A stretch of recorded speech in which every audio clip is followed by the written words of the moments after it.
Mes chers compatriotes, nous nous sommes réveillés ce matin avec l'annonce du énième attentat provoqué par les fondamentalistes islamistes et qui a touché notre pays quelques heures après l'annonce du massacre d'Orlando qui a frappé le peuple américain. Ces attentats terroristes dont nous sommes victimes montent d'ailleurs en grade dans la terreur qu'ils veulent susciter. Cette nuit, ils se sont introduits dans l'intimité, dans le domicile personnel d'un couple de policiers pour venir les assassiner devant un petit garçon de 3 ans pour qui, évidemment, nous avons les pensées les plus sincères.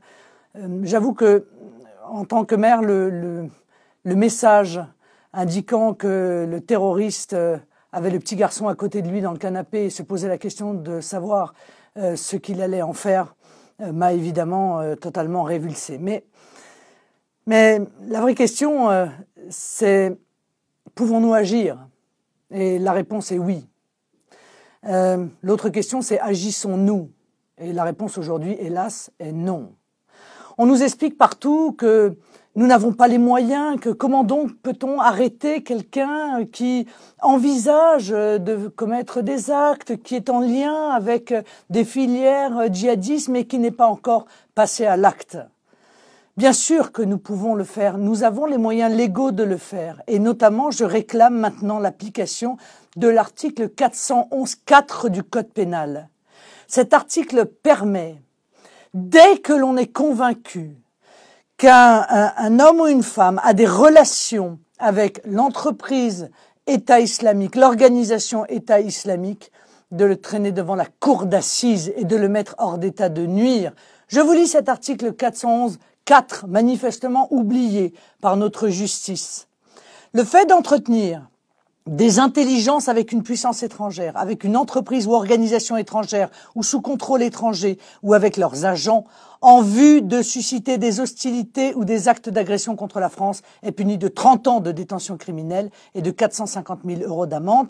Il en est de même pour le fait de fournir à cette puissance étrangère, à cette entreprise ou à cette organisation étrangère les moyens d'entreprendre des hostilités ou d'accomplir des actes d'agression. Voilà.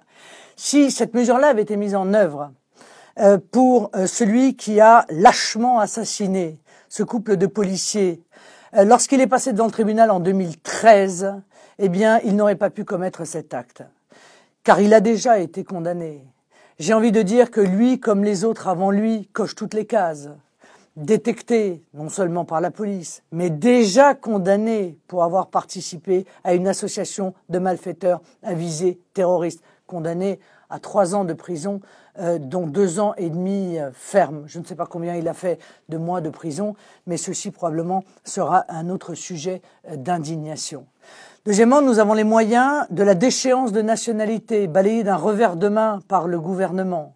Ceci permettrait évidemment, lorsque ces gens sont condamnés comme il l'a été en 2013, parce que je suppose qu'il doit être binational, comme l'était d'ailleurs une grande partie de ceux avec lesquels il a été condamné en 2013, eh bien, il aurait été déchu de la nationalité, il aurait été évidemment expulsé et n'aurait pas pu revenir si tant est qu'entre-temps nous ayons retrouvé des frontières, conditions sine qua non pour assurer la sécurité des Français. Enfin, permettez-moi, est-ce qu'on se donne vraiment les moyens de lutter contre la radicalité, lutter contre le fondamentalisme islamiste? M. Cazeneuve est arrivé ce matin en nous expliquant qu'ils avaient quand même arrêté 100 personnes. Oh mon Dieu, 100 personnes! Mais sur combien de centaines d'autres? Sur combien de milliers d'individus qui fomentent sur notre territoire les attaques de demain, qui sont dans une démarche de promotion de ce fondamentalisme islamiste. Elle est là la vraie question. On a fait le minimum pour les médias, pour la galerie, mais la vraie lutte contre le fondamentalisme, vous le savez pertinemment, elle n'a pas été aujourd'hui engagée. Alors le gouvernement, aujourd'hui, je suis malheureuse de le dire, il ne protège pas les Français. Ah, c'est sûr, il excelle dans le commentaire, il commente les attentats, il décrit les faits, Il décrit les sentiments qui les traversent. Il se comporte en quelque sorte comme une cellule psychologique. Mes chers compatriotes, je crois que nous ne pouvons plus nous contenter de filtres sur nos profils Facebook. Nous ne pouvons plus nous contenter des fleurs et des bougies.